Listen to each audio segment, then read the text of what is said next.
সকালের ব্যস্ত ট্রেনে এক ২৪ বছর বয়সের যুবক অবাক চোখে উচ্ছ্বসিত কণ্ঠে তার বাবার দিকে তাকিয়ে শিশুদের মতো চিৎকার করল, বাবা দেখো, গাছগুলো সব দৌড়ে পালাচ্ছে।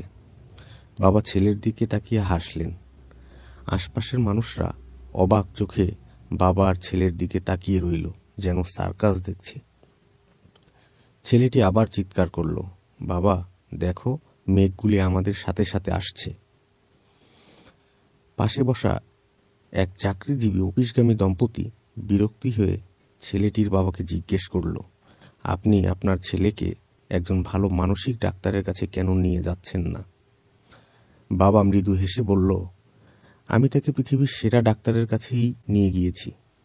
সত্যি বলতে, আমরা হাসপাতাল থেকেই বাসায় যাচ্ছি। আমার ছেলে জন্মের পর থেকেই অন্ধ। আজ সে প্রথম পৃথিবী দেখছে। পৃথিবীর প্রতিটি মানুষেরই একটা নিজস্ব গল্প আছে। কারো ব্যাপারে পুরোপুরি না জেনে কিছু ভাবা এবং বলা থেকে বিরত থাকুন। সত্যি মাঝে মাঝে এত কঠিন হয় যা আমাদের অবাক করে দেয়।